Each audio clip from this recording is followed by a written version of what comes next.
The name's Bond. Battle Bond.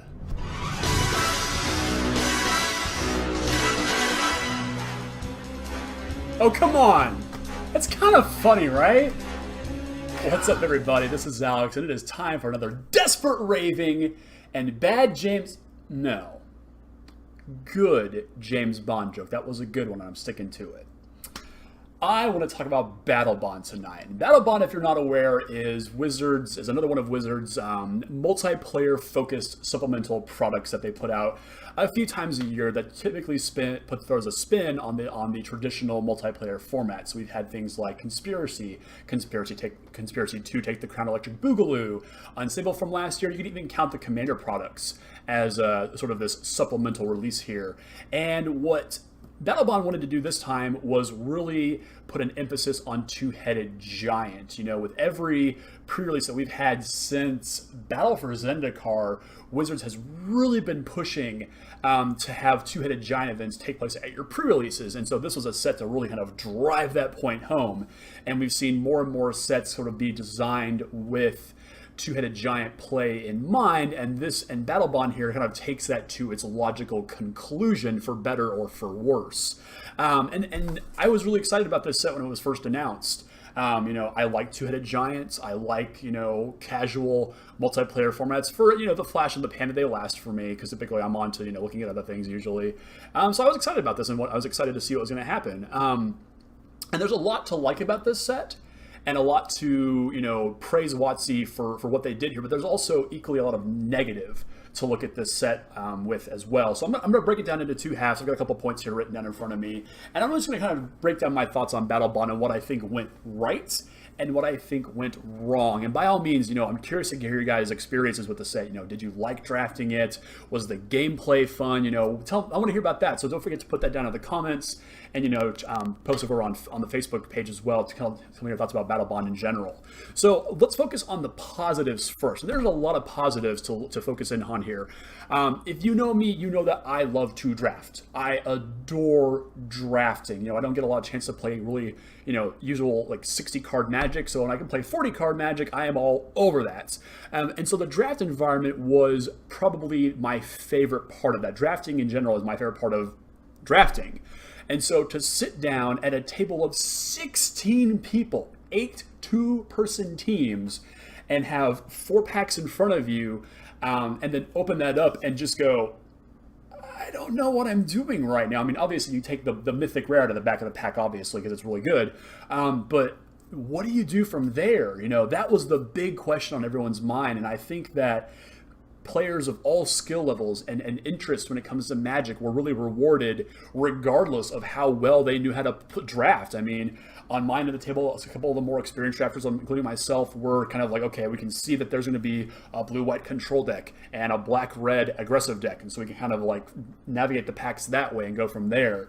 But even the more inexperienced players on the table were like, this is so freaking cool. I'm going to take this partner pair, and you're going to get it out of your deck, and I'm going to get it out of my deck. It's going to be great. It's an absolute delight seeing all skill levels of Magic player kind of come together around one set and really enjoy the crap out of it.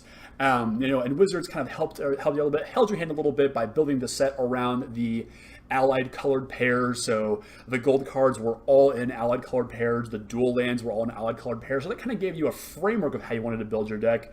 But I still played against black-white, red-white, black-green decks all weekend. And I'm like, you know what? I might not have done that, but you did. And look what you did. You had a cool deck. So, and let's talk about gameplay from that perspective too.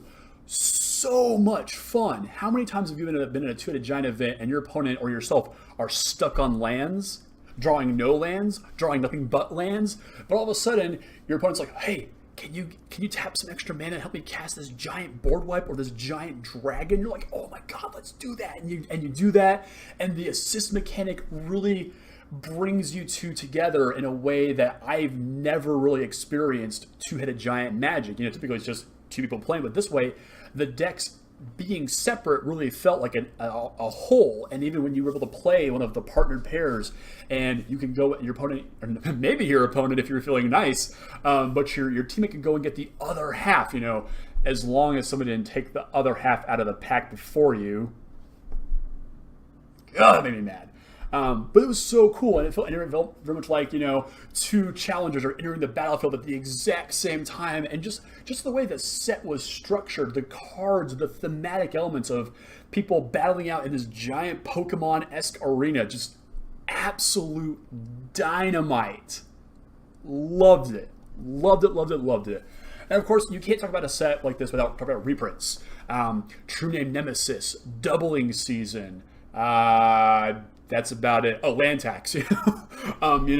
Some pretty significant reprints here. People are calling this Commander Masters, which I'm inclined to believe this. I mean, yeah, that's definitely what this set it feels like. A Sword Temptation is in there. Lots of really cool, rare Swords to Plowshares, Spell Snare. Lots of common, uncommon, rare, and mythic rare reprints that I think are actually needed in a lot of cases. I mean, how many True Name Nemesis prints are there?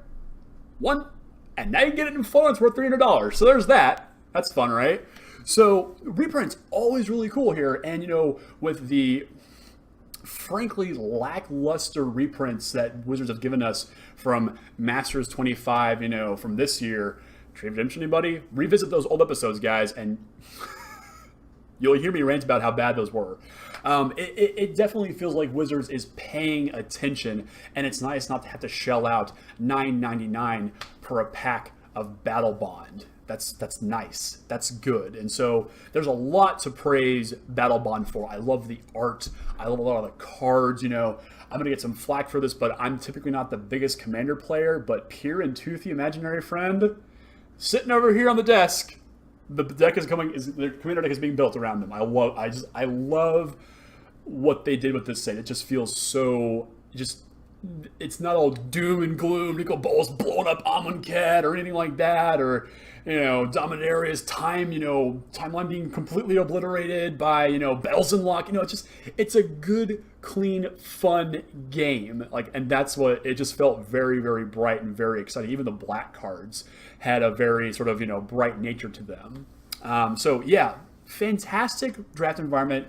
Awesome gameplay. Yeah, the bombs are a little swingy, but that's limited for you anyway. And the reprints, you can't go wrong. But let's flip the table. Let's literally, in some cases, if your deck just screwed you over that bad, let's flip the script here and let's talk about some of the negatives, because there's a lot of lessons that we can call them negatives, but I think what we need to look at them as is lessons for Wizards moving forward, especially with the way that we're finally kind of riding the ship to get back on course for set releases and rotation and things like that. I think Wizards is like 78% of the way there before they finally figured out their release schedule for all products. I'm not going to include things like the spell books and stuff like that and Commander anthologies, but like these set releases, I think they are so close to figuring out exactly how it needs to be so that each one shares its equal part of the limelight. And that's where I'm going to start. The release schedule for this is an absolute disaster.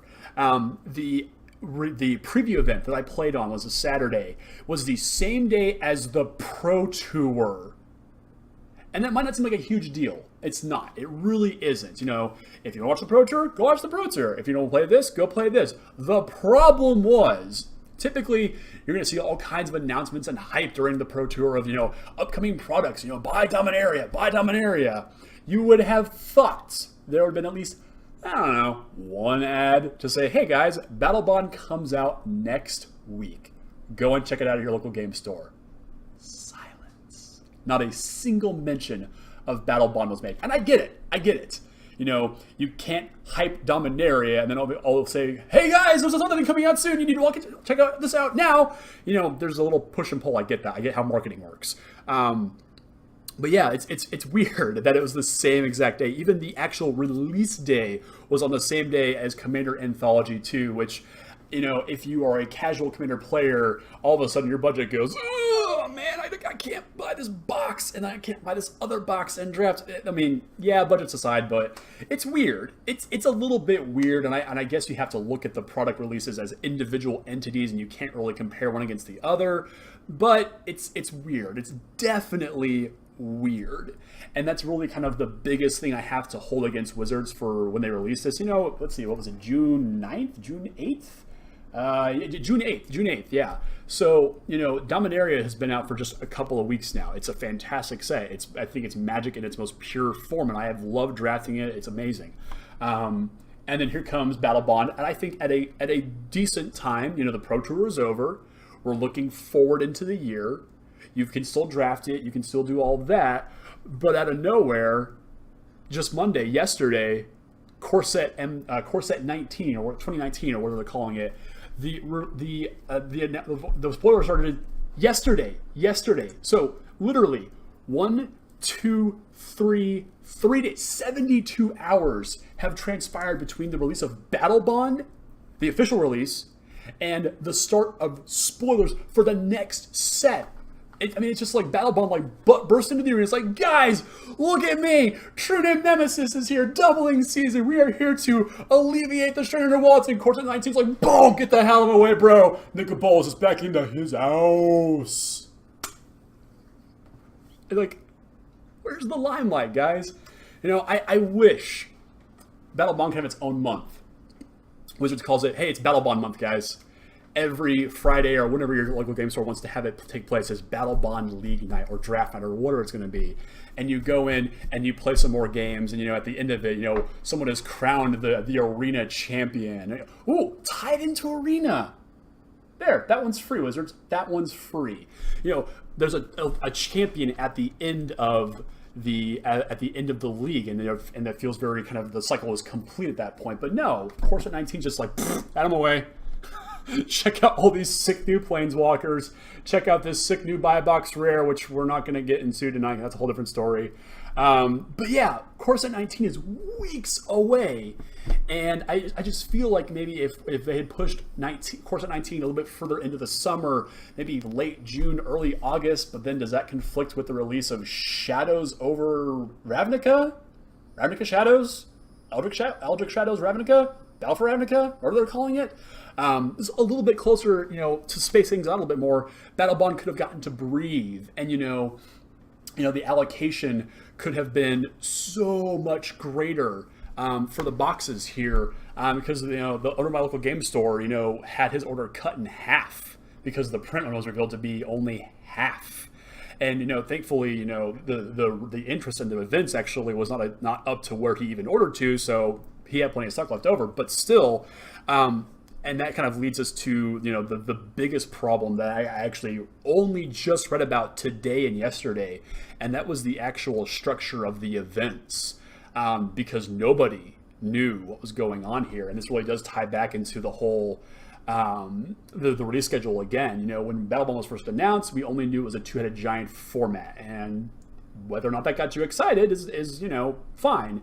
But once we knew about it, that's when you start thinking, okay, well, when are these events going to start taking place? And you would have thought that we would have gotten a little bit more sort of a run-up to it. Dominaria was released back on April 27th. There we go.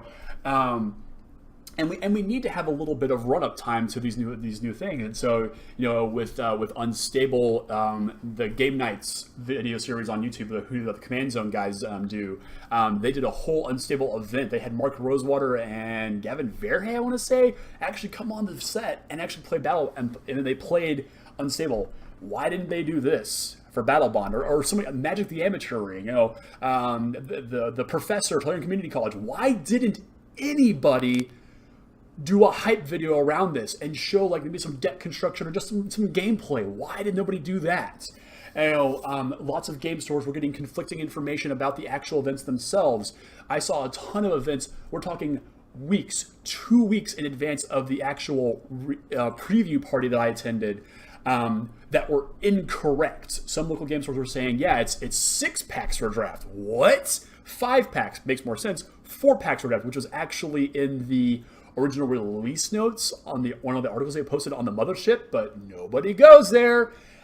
Nobody was talking about the structure of these events. And for you to walk into an event and say, okay, cool, I'm going to pay my relatively cheap entry fee and get to draft 6 packs of Magic? Tight. But no, nobody knew what was going on. Is it 12 packs for sealed? No, it's only 6.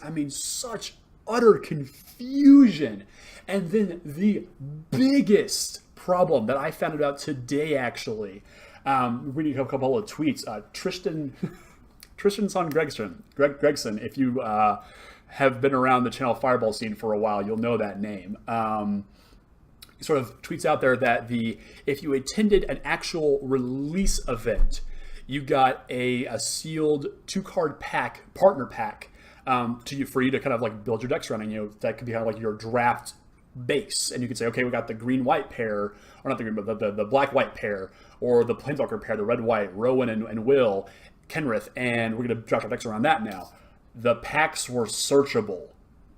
I don't know what that actually looks like, but I do know that, older Magic sets, you could easily, by opening up one booster pack and seeing the rare and the commons and uncommons, you could then, with almost 99% accuracy, tell every card in every following pack. And box hunting was a very big deal back then, and thankfully has been alleviated with modern technology. But here, I don't know what that looked like, but these packs were searchable. And, and I'm not saying this happened. This is all just pure conjecture and just the conspiracy in me. For, the owner of the local game store to say, oh, hey, these guys are my best customers.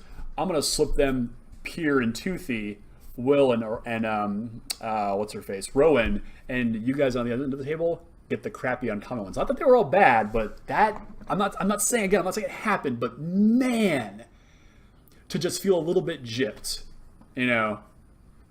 searchable packs, never good.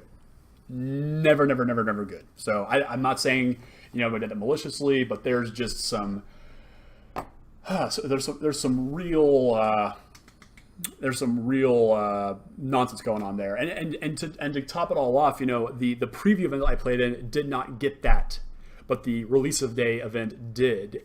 And, kind of creates this tension of, as a local game store, well, which one do you order product for? Which one do you schedule for? Do you, if your local game store has a very, a relatively small community who gets to play maybe, only a handful of events a year because, they're on a tighter budget, which one do you gamble on? Would you rather give them the full experience of having the 2-partner pack and, whatever else is going to go along with that?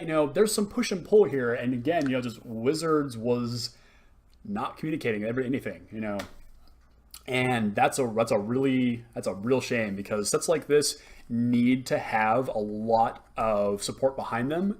Obviously Standard and Modern are the biggest things for Magic going right now. That's undeniable. We're not gonna have Pro Tour Battle Bond, as cool as that would have been. We're not gonna see that.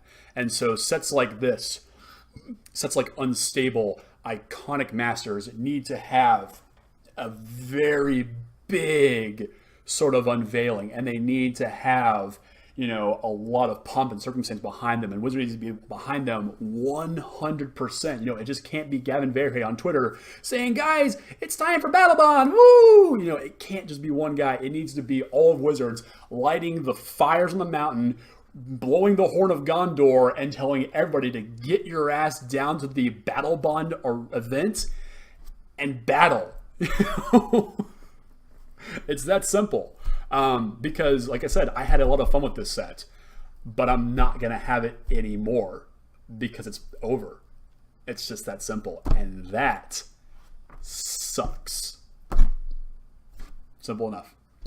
So, what did you guys think about Battle Bond? Did you like it? Did you love it? Give me your hot takes, opinions, popular or not. I don't care. I want to hear them. Let's get the discussion going down in the comments. Don't forget to like, share, and subscribe to the video. Post up more on Facebook. I posted in all the Facebook groups I'm a part of. Let me hear your thoughts on Battle Bond.